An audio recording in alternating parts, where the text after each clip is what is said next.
ఈశ్వర్ వచ్చేసింది ధూమ్ ధామ్ ముచ్చట్లు తీసుకొని. చలో పాండ్రిగా ముచ్చట్లు షురు చేసుకుందాం. ఎన్ఎస్ఆర్ గ్రూప్ వారి ఎన్రిచ్ వాటర్ సమర్పించు ధూమ్ ధామ్ ముచ్చట్లు powered by Eshwarappa homeo clinic. ధూమ్ ధామ్ ముచ్చట్లు షురు. నిజంగా అన్యాలం అంటే అన్యాలం. అసలు మీకు ఎట్లా చెప్పాలనో కూడా అర్థమైతలేదోల్లా. నాకైతే కండ్ల పొంట నీళ్ళే వచ్చినాయి. పెనిమిటి చేసిన అప్పుకు భార్యను చెట్టుకు కట్టేషుడు ఇదేం తరీకా? అసలు వాడెవడు? వాందేవి తరీకా? వాందేం కంతిరేషం? అసలు తలుసుకుంటుంటేనే నాకు బీపీ లేస్తున్నది. పానమంతా కలుక్కుమంటుంది. పాపం ఆ అక్క ఎంత తన్లాడింది కావచ్చు. ఆ అక్క పిల్లలు ఎంత గోసపడ్డారు కావచ్చు మా అమ్మని కట్టేసిరని. ముచ్చటేందో చూద్దాం పాండ్రి పురాగా. ఘోరం అంటే ఘోరం. మరి ఇది ఈడ చూడురి పాపం ఒక అక్కను చెట్టు కట్టేసి సతాయిస్తురు. ఆమె చేసిన తప్పేందంటే పెనిమిటి చేసిన బాకీ ఈమె తీర్చలేదట. అప్పిచ్చినోడు చెట్టుకు కట్టేసిండు. మన పక్క రాష్ట్రం ఆంధ్రలో ఉన్న చిత్తూరు జిల్లాల నారాయణపురం అనే ఊరున్నది. ఆ ఊర్లోనే ఉండే మునికన్నప్ప అనేటోని దగ్గర శిరీష ఆమె పెనిమిటి తిమ్మరాయప్ప 3 ఏళ్ల కిందట 80,000 అప్పు తీసుకున్నారు. కానీ ఆ బాకీ తీర్చుడు తిమ్మరాయప్పతోని గాలే. ఇంటిని కుటుంబాన్ని విడిచిపెట్టి ఎవ్వరికి వెళ్ళిపోయిండు. ఇంతవరకు రాలే. కానీ శిరీష పెనిమిటి లెక్క పారిపోలే. జిమ్మెదారు తీసుకొని ధైర్యంగా నిలబడ్డది. పిల్లలను పట్టుకొని ఊర్లోనే ఉన్నది. కూలికి పోయి పెనిమిటి చేసిన అప్పు తాపుకింత తీరుస్తుంది. మరి ఇట్లా కష్టపడుతుందంటే ఆ అప్పిచ్చినోడు జాలన్న చూయించాలి కదా. చూయించలే. ఆమె కూలికి పోతా అంటే అప్పిచ్చిన మునికన్నప్ప రోడ్డు మీద ఆమెను దొరకబట్టి బాకీ తీర్చవలసిందే అని పట్టుబట్టిండు. పైసలు ఏమంటిన్లే. ఆమెను గుంజుక పోయి ఆప చెట్టు కట్టేసిండు. వాని దౌడల దగ్గర వాడా అప్పు తీర్చలేదని ఒక ఆడ మనిషినికి ఇట్లా చెట్టు కట్టేయచ్చునా?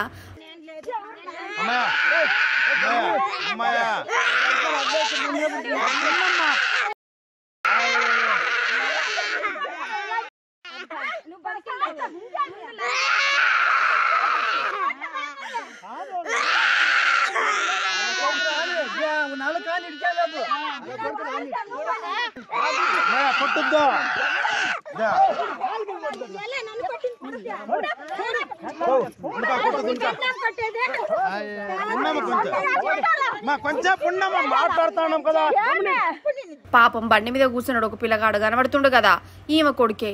తల్లిని ఇట్లా కట్టేసే వరకల్లా ఈ చిన్న మనసు ఎంత తనలాడిందో. అసలు మనుషులకు గాయంత కనికరం ఉండదా? మరీ ఇట్లా బండల లెక్క మారిపోతున్నారు ఈ జనాలు. అసలు రాను మనుషుల మీద ఎట్లా పోతున్నాయో. పెనిమిటి చేసిన అప్పుకు ఇంటామని సతాయించుడు ఏంది అసలు? మనిషి కంటే పైసలు ఎక్కువనా? కథకున్న వాడెత్తు. నేను మా పిల్లలు తీసుకొచ్చేదానికి నారాయణపురానికి వచ్చినాను. అప్పు తీసుకున్నందువల్ల టీసీని చింపేదానికి ప్రయత్నించినారు. నేను చేయలేసి పీక్కున్నాను. అయినా కూడా బట్టలనంతా గుంజి బయట వస్తేనే నన్ను కొట్టి లాక్కెళ్ళి చెట్టుకు కట్టేసి మార్చేసినారు. ముందు మా ఆయన్నే చేసినారు. నైటే తోడుకొని వెళ్ళి వినలేదు. చాలా దారుణంగా కొట్టి మా పిల్లోడు ఏడుస్తా ఉంటే రోడ్డుకి ఇచ్చేసి చేసి ఉండారు. ఇస్తాము, మాకు ఏదైనా లోన్ వస్తే ఇస్తామని చెప్పినాము. చేసి ఉన్నారు. చీరని అంతా ఇప్పి కొట్టి తాడు తీసుకొచ్చి కట్టేసి మూతిని అంతా గిల్లి గొంతు పిసికి చంపేస్తామని బెదిరించినారు. చెప్పితే కూడా వినలేదు. దారులు పోయి వచ్చేవాళ్ళు కట్టేయడం లేడీస్ని తప్పు అని చెప్పిన తర్వాత అప్పుడు కూడా వినలేదు. ఏమన్నా ఉంటే నువ్వు కట్టేసి తీసుకెళ్ళు అని చాలా దారుణంగా కొట్టినారు సార్. లోపల ఏది మాట్లాడినా నాలుకకు అదుపు ఉండాలి. ఎప్పటికీ నోరు అదుపులో పెట్టుకోవాలి. పడతాండ్రు కదా అని ఇష్టం వచ్చినట్టు మాట్లాడితే ఏమవుతుంది? మోసం అవుతుంది. లొల్లులు ప్రతి ఇంట్లో ఉండేటియే. లొల్లులు పెట్టుకునే కాడికి పెట్టుకోవాలి. ఏది కూడా తెగేదాకా లాగొద్దు. అందరూ బండల లెక్క ఉండరు కదా. దేన్నైనా తట్టుకోరు కదా. మనసుకు తక్లీఫ్ అనిపిస్తుంది. ఆవేశం కొద్దీ పానాలు కూడా తీసుకుంటారు. అటెనక బాధపడడు అందరూ వంత అవుతుంది. ఇవన్నీ కాదు కానీ ఇప్పుడు మనము ఒక పెళ్లికి అడిగిపోదాం. పెళ్లి ఇప్పుడు ఒక పెళ్లి జరుగుతుంది. ఆ కార్యమే ఇప్పుడు మనం చూద్దాం. సంతోషంతో కాదు, బాధపడతాండ్రు ఆ లగ్గం చూస్తే. చూడుర్రి, ఇగో ఈ పెళ్లి కార్యము చూడుర్రి.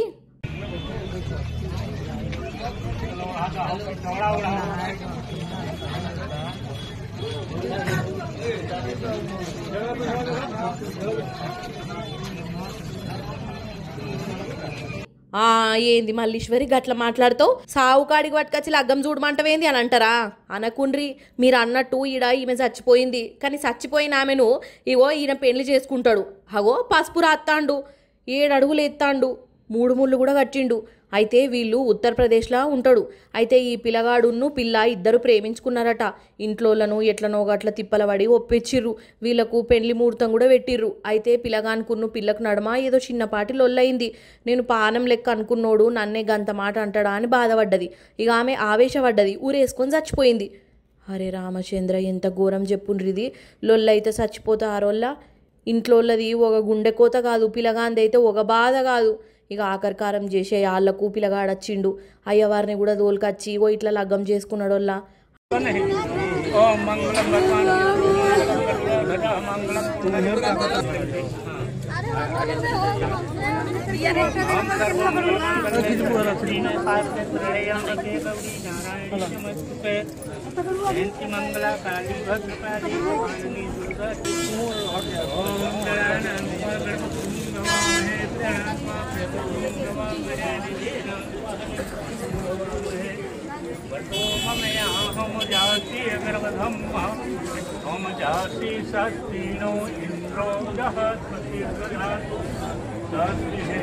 అంటే ఆమెను భార్యగా చేసుకొని సాగదోలిండు అన్నట్టు. సరే, ఈయనకు ఆమె మీద ఉన్న ప్రేమను ఒప్పుకోవచ్చు. కానీ తాపకోమల్కా కీసులాటలు ఎందుకు, మనిషిని బాధ పెట్టుడు ఎందుకు, తక్లీఫ్లు వచ్చేటట్టు లడాయిలు పెట్టుకునుడు ఎందుకు, అయినా లడాయి అయితే పానాల దాకా ఓవుడెందుకు? ఈ చిన్న లొల్లి చేయబట్టి ఇప్పుడు 2 కుటుంబాలు గోసపడ్డట్టేనా కాదా? జోరుగా హుషారుగా షికారు పోదమా, హాయిగా హాయిగా కమ్మ కమ్మగా. ఉండుర్రి, బంద్ చేస్తా. ఏం లేదు మల్లీశ్వరి ఏంది అలా ఫుల్ జోష్తోనున్నది అని అంటారా? నేను దినాం ఇట్లనే ఉంటా. కానీ అయితే మీకు ట్రాక్టర్ నడపొచ్చు అనోళ్ళ. ఊళ్ళాలైతే చాలా మంది నడుపుతుంటారు కదా. ఇక ట్రాక్టర్ నడుపుకుంటా దానికి ఓయ్ రాజు కన్నుల్లో నువ్వే, ఓయ్ రాజు గుండెల్లో నువ్వే అని పాట కూడా పెట్టుకుంటాడు మా ఊళ్ళో ట్రాక్టర్ నడిపే కోమరాయ్ అన్న. అయితే పాటలు పెట్టుకొని నడుపుడు తప్పు కాదు, నేనేం అంటలేను, నడుపుకోరు. కానీ ఇగో ఇట్లా నడిపితేనే తప్పున్నర తప్పు. చూడురి మీరే ఎట్లా నడుపుతాండో.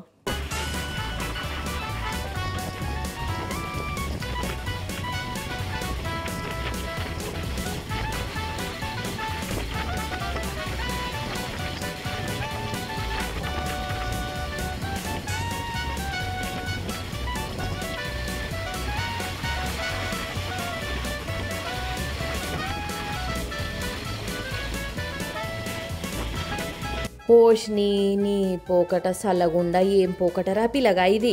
నువ్వు బాలకృష్ణ ఫ్యానువా ఏంది? లేకుంటే సినిమాలకు పోయి రజనీకాంత్ను మరిపిద్దాం అనుకుంటున్నావా?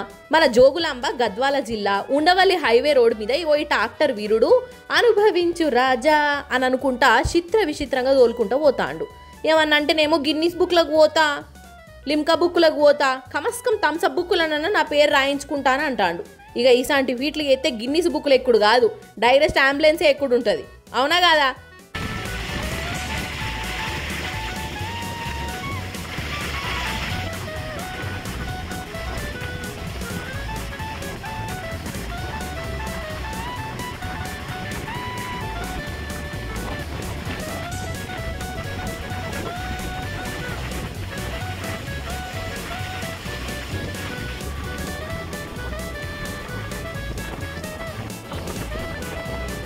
అయినా ట్రాక్టర్తో నీ జోకులేంది కావచ్చు. అసలే ట్రాక్టర్లు బోతావడి ఎంతమంది పానాలు పోయినాయో లెక్క తెలివందా మనకు. ఇక ఇప్పుడు మంచిగా నవ్వులాటగానే ఉంటుంది. ఏమన్నా అయితే గోసంతా ఇంట్లోళ్ళకేనాయే.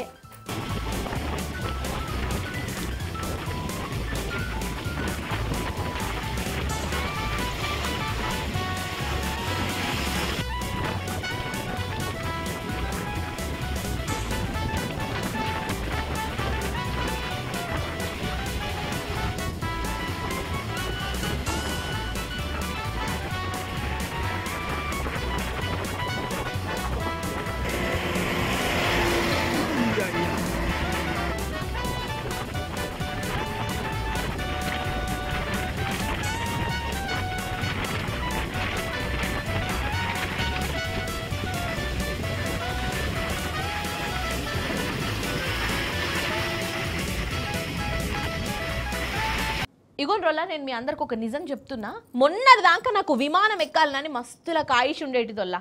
కానీ ఇప్పుడు విమానం పేరు చెప్తేనే గజ్జుమంటాంది. అంత లావైతే బస్సులనో రైలు బండ్లనన్న పోతా కానీ ఈ విమానం వద్దు మన్నొద్దు అని అనిపిస్తున్నది. ఎరికే కదా మొన్న విమానం ఎట్లా కూలిందో. ఏ ఊకో అవ్వ, ఒక్క విమానం కూలినందుకు అన్ని గట్లనే కూలుతాయి, ఆ గాదానికే భయపడతావా అని మీరు నన్ను అనేరు. నేను కూడా గట్లనే అనుకున్నా, కానీ దినాం ఏదో ఒక కథ ఇగో ఇట్లనే అవుతున్నది చూడుర్రి. నిజంగా విమానం ఎక్కాలంటే భయమే అవుతుంది నాకు కూడా. మొన్నటి ఎయిర్ ఇండియా విమానం ఇంకా కండ్లల్లో మెదులుతూనే ఉన్నది. అది కూలినప్పుడు ఏమైందో రోజుకొక వీడియో బయట పడుతుంది. అయితే మెడికల్ హాస్టల్ మీద కూలిపోయింది కదా, అట్లా కూలిపోయినప్పుడు అందులో పిల్లగాళ్ళు చూడుండ్రి బిల్డింగ్ మీదకి వెళ్ళి ఎట్లా దునికి ప్రాణాలు కాపాడుకుంటాన్రో.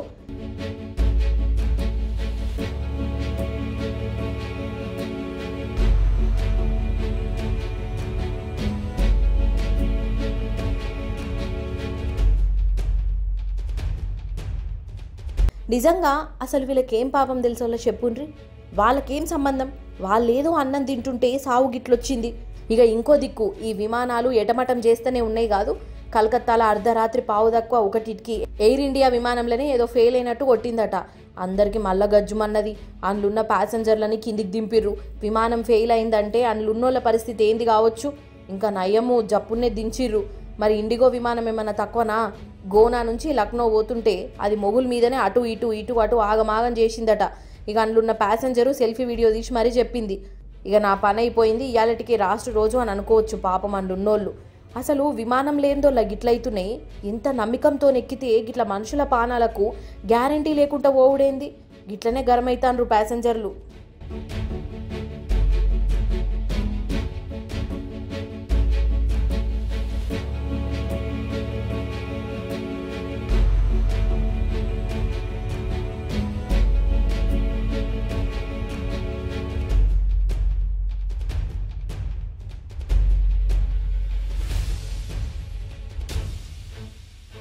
వాళ్ళ చేతులు ఇరిగిపోను, వాళ్ళ ఈపులు చింతపండు గాను, వాళ్ళ నెత్తిని పేన్లు గొరక, వాళ్ళ కాళ్ళకు జట్టలు గుట్ట. అయ్యో అయ్యో అయ్యో ఏమైంది మల్లీశ్వరి అంతగానం తిట్టి పెడితివి ఎవరిని అని అంటారా? ఇంకెవరినోళ్ళ దొంగలనే, దేడి దిమాగ్గాళ్ళనే. కాదు, దొంగతనాలు ఎందుకు చేస్తారోళ్ళ? చేస్తే ఏమొస్తుంది? మంది కొంపలు ముంచి కడుపు నింపుకుంటే అదేమైనా పేయికి పడుతుందా? బరకతుంటుందా?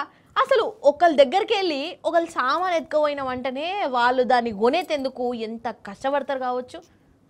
మళ్ళీ కొనాలంటే ఎంత తల్లాడాలే కావచ్చు. దొంగలకు గాయంత అర్థం కాదా? అరే దొంగలు ఇప్పటికన్నా అర్థం చేసుకోండి రా నాయన, మీ గురించి చెప్పి నాకు యాస్ట్ వస్తుంది. ఈ దొంగతనాలు బంద్ చేయరురా, మీకు దండం పెడతా, జనాలను ముంచుడు మానేయుర్రా బై. ఇగో ఇప్పుడైతే మీరు ఈ దొంగల వీడియో ముచ్చట చూడురమ్మా. వీళ్ళే ఆ దొంగలు. ఫస్ట్ సెల్ ఫోన్ దొంగలను చూడుర్రి ఎట్లా ఎత్తుకపోతాన్రో.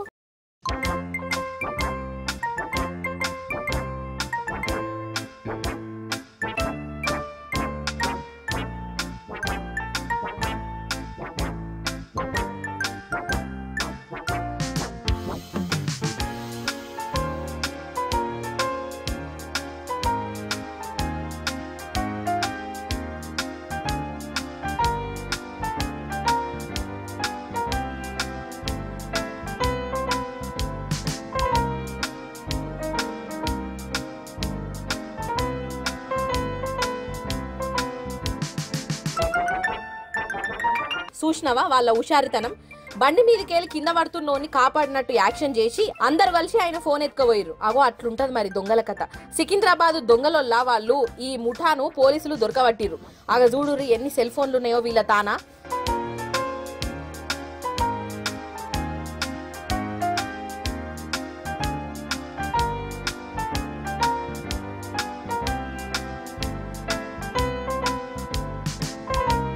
వామ్మో చూసినవా, ఖాళీ ఇవి ఒకసారి దర్యాప్తు చేస్తేనే దొరికినాయి. ఇక ఇట్లా వీళ్ళు ఎన్నేళ్ల సంది ఎన్ని ఫోన్లు ఎత్తుకోబోతున్నారో, ఎన్ని లక్షలు కమాయించిండ్రో.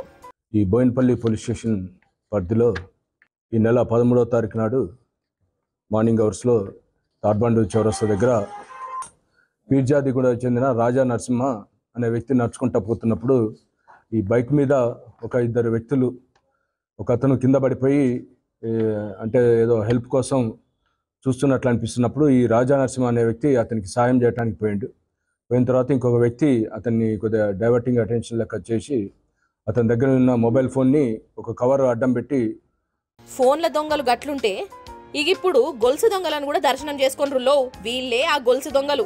వీళ్ళ కాళ్ళు ఇరిగిపోను, వీళ్ళ చేతులు ఇరిగిపోను. ఖమ్మం జిల్లా పాల్వంచ దొంగలట వీళ్ళు. ఎవరన్నా రోడ్డు మీద కనబడితే చాలు గొలుసులు గాజులు ఎత్తుకపోతారు వీళ్ళు. మొన్న గిట్లనే ఈ తాతకాడికెళ్ళి గొలుసు ఎత్తుకపోతే పోలీసు వాళ్ళు రంగంలోకి దిగిండ్రు. ఇక ఈ దొంగలను దొరకబట్టిర్రు. వెనుకలపాటి అబ్రహం పీటర్ అనే వ్యక్తి తన మోటార్ సైకిల్ మీద ఒక షాప్కి వెళ్ళి తిరిగి ఒడ్డుగూడెంలో ఉన్నటువంటి తన ఇంటికి వెళ్తుండగా మోటార్ సైకిల్ మీద వెళ్తూ ఉన్నాడు. వెనకాల నుంచి మోటార్ సైకిల్ మీదనే 3 వ్యక్తులు వచ్చి అతని మెడలో ఉన్నటువంటి 2.5 తులాల బంగారు చైన్ను బలవంతంగా మెడ నుంచి లాక్కొని పరారి కావడం జరిగింది.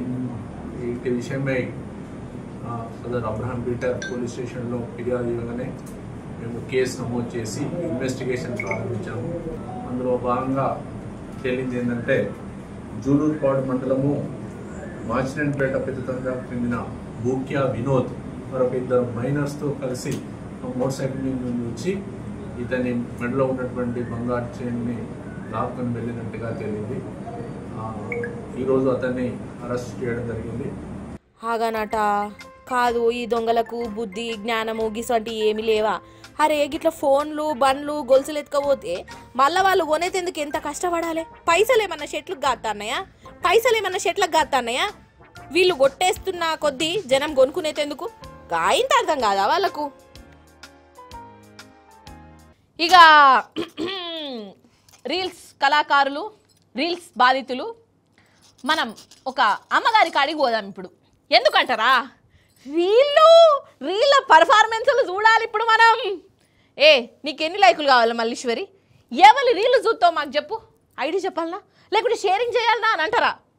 మీరు అంతా రిస్క్ తీసుకోకుండ్రి, ఒక మేడం గారి పర్ఫార్మెన్స్ చూసి తరించుర్రి గంతే. చూడు ఆహా, ఇగో ఈ పర్ఫార్మెన్స్ చూడుర్రి.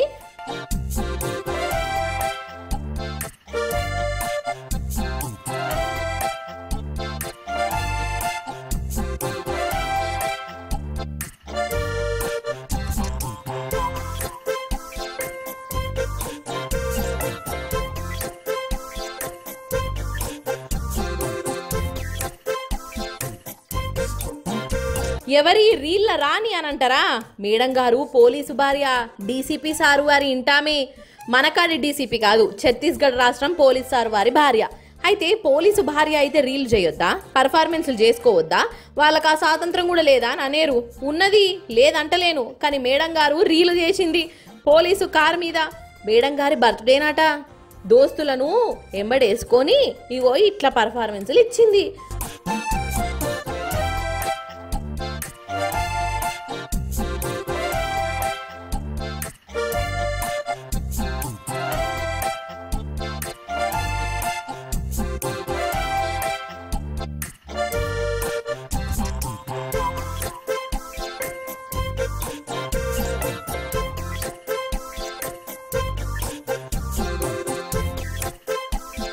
కారు బ్యానెట్ మీద కూర్చొని దానికి కేకు పూసుకుంటా కారుకే బర్త్డే అయినంత కళాపోషణ చూయించింది. ఇక ఊరంతా తిరుక్కుంటా వీడియోలు చేసి సోషల్ మీడియాలో పెట్టింది. అయితే పాపం మేడం రీల్ పెట్టినందుకు లైకులు అత్తయ్య కావచ్చని అనుకోవచ్చు. ఇక ఇంత తెలివిమంతురాల్ని ఇంటామెను కారు మీద ఇట్లా ఊసిపెట్టినందుకు పెనిమిటినే సస్పెండ్ చేసిర్రు పెద్దసార్లు. మొత్తానికి బర్త్డే రీల్ చేయబట్టి పోలీస్ భార్య ఇగో ఈ తీర్లనన్నా ఫేమస్ అయిందన్నట్టు.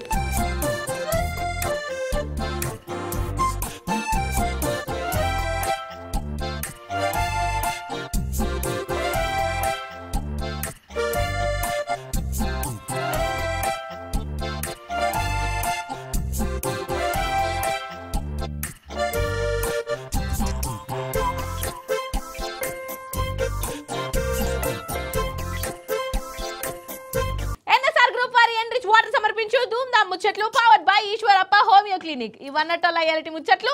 మళ్ళీ రేపు వచ్చేటప్పుడు ఇంకిన్ని ముచ్చట్లతోనే కలుస్తా. అప్పటిదాకా మీరైతే చూస్తూనే ఉండండి టీ న్యూస్. నేను ఉంటా మరి. నమస్తే, టాటా.